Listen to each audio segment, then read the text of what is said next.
This is the Spy. Real name? Yeah, well, we don't know that. Job? Uncloak and Dagger. Actually, at this point, Spy and Pyro are the only classes we don't actually have any sort of name for, so that's something. This time, we're going to be looking over the complete history of the chain-smoking, backstabbing Spy. This, of course, will be the history of the actual character himself, and not so much in-game stuff.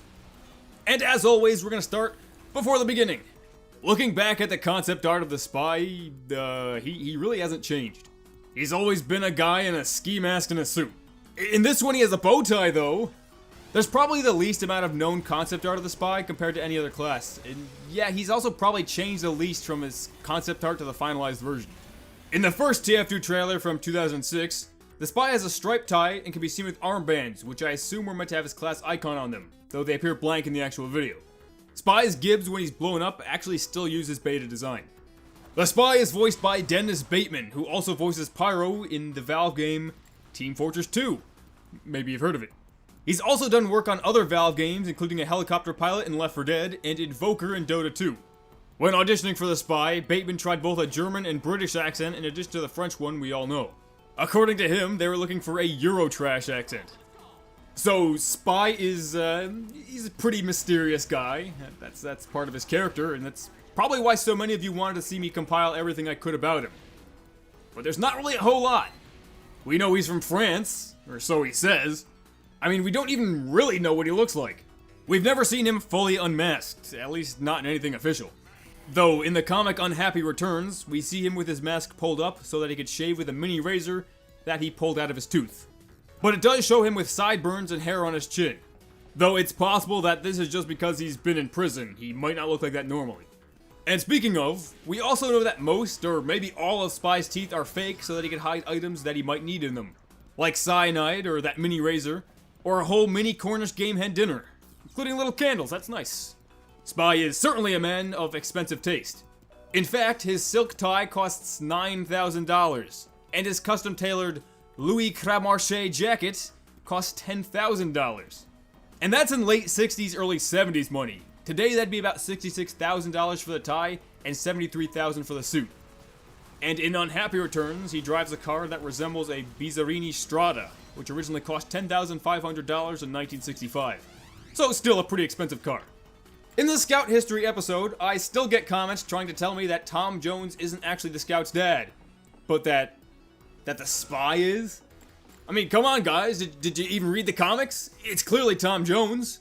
Never mind the fact that I pointed out in that video that Tom Jones was born in 1940, making him only around 5 years older than the Scout, and also not so subtly hinting at who his real dad might be several times. But, if we have to, let's take a look at some evidence that could be used to prove the far-out crazy idea that Spy might be the Scout's dad. The first hint at this, and the first thing that started this whole theory, is what we see in Meet the Spy from 2009. We find out that the Blue Scout's mom and the Red Spy are in a romantic relationship, though we don't know how long it's been going on. Spy was also given an achievement called Who's Your Daddy for headshotting 3 Scouts with the Ambassador. Quite a bit later, in the comic A Cold Day in Hell, Scout has a nightmare that Spy is his dad. In Blood in the Water, Scout mentions to Heavy that his dad disappeared. Heavy replies that his dad disappears often. Scout gets defensive and claims that his dad is dead and that no one's ever met him before. In the 2014 Halloween comic, Spy can be seen holding a book labeled How to Beat a DNA Test. In the Gunmetal update from 2015, Miss Pauling was given voice lines for the contract sent to the mercenaries. This is one directed at Spy. Hey Spy, Pauling. I took care of that DNA test for you. You owe me one and I'm cashing it in. Take care of this.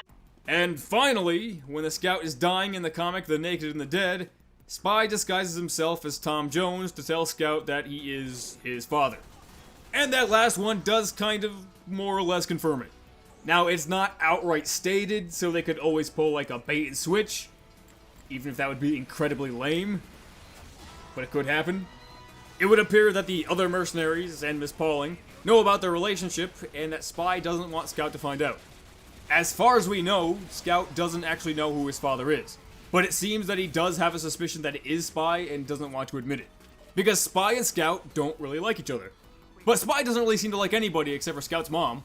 He definitely has a very high opinion of himself and doesn't seem to think very highly of his teammates, though he probably doesn't dislike them as much as he'd let on. Kind of like the engineer, I don't think Spy necessarily fits being called a reject like the rest of the TF2 mercenaries are often labeled as.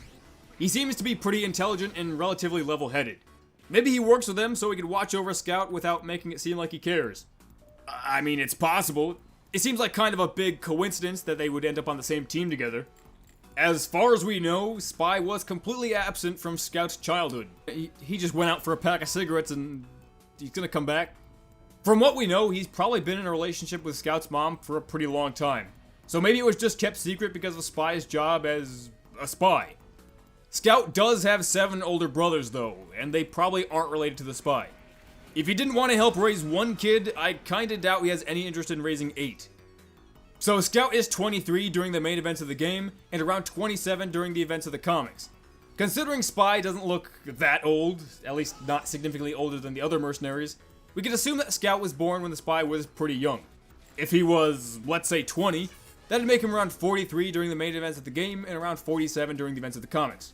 Which seems reasonable. We can also assume that Scout's mom is probably older than the Spy, since she probably already had 7 kids when she met him. And considering his age and where he's from, Spy probably fought in World War II, though we don't really know for sure. We do know that Spy has traveled the world a lot though. He's described as a globe-trotting rogue, and the pictures in his smoking room from expiration date appear to show him in various foreign places. And he probably ended up in Boston at some point and met Scout's mom. Or maybe she was in Europe as like a nurse or something, but who knows? And like Sniper, Spy is the only class to have their original description changed from what's shown on the website now. The original one suggests that Spy might know more about the ongoings of the TF2 universe than maybe some of the other characters, which is kind of interesting, but it's never really been expanded on. And now, we'll do a timeline of all the important events that we know of in the Spy's life. At some point, probably in the 1920s, the Spy is born somewhere in France.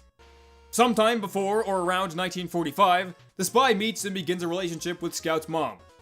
Around 1945, Jeremy, who is presumably the Spy's son, is born in Boston, Massachusetts. Spy is apparently absent from Jeremy's childhood. During that time, the Spy appears to have worked around the world, most likely in espionage and assassinations. In 1968, the Spy along with 8 other mercenaries are hired by Red and Blue to fight in the Gravel Wars. Among those mercenaries is Jeremy, the Scout. At some point, Spy, Scout, and Soldier blow up a Mall Santa training facility and are sentenced to community service. When Old Nick shows up, the Spy convinces Little Jack to murder him. And he does. In 1971, when the mercenaries think they have tumors caused by teleportation, the Spy collects everyone's dying wish in a bucket, but Scout's the only one to put anything in it. Scout later asks Spy for help in asking Miss Pauling out on a date. Spy sorta helps him. Later in 1971, the Mann brothers are killed by the other Mann brother, leaving Spy and the rest of the mercenaries out of work. Saxon Hale rehires them to defend Manco from Gray Man's robots. In 1972, Gray Man takes control of Manco and the team disbands. Spy reluctantly brings a broken-armed Scout to the bank after hearing him mention how disappointed his mom would be about losing their savings. They get trapped in the vault by 2 Fort police and are sent to jail for 5 months before the trial. They're eventually freed, and Spy goes with Demo Man and Miss Pauling to go get Sniper in Australia. Spy, Soldier, and Jana go to an Australian naval base to get a submarine. Later on, Spy, Miss Pauling, Sniper, Pyro, Demo, Jana, and Soldier take that submarine to the lost country of New Zealand to try to find any remaining Australia. But the Team Fortress Classic mercenaries, and Medic, show up to capture them. They're brought back to Grey Gravel Co. They eventually escape, the other mercenaries show up, and Scout is nearly killed by robots. But before he dies, Spy disguises himself as Tom Jones and tells Scout that he's his father and that he's proud of him. Scout doesn't actually die though. But the TF2 mercenaries eventually beat the TFC team, and as always, that's where it ends for now. And that was the complete history of the Spy so far. This video was actually significantly longer than I thought it would be because I didn't really think there was a whole lot of info about the Spy. And there really isn't, but I got enough of it. Anyway, who do you want to see next? You can leave a comment, or I might do one of those YouTube poll things they have now, because that's an option. But leave a comment either way. Who do you want to see next? If it's down to the classes that are left, it'll be Demo Man, Soldier, and Pyro. Or maybe you want to see a non-playable character next. Let me know. And, yeah. Until next time. Peace out, dogs. Alright, I'm leaving.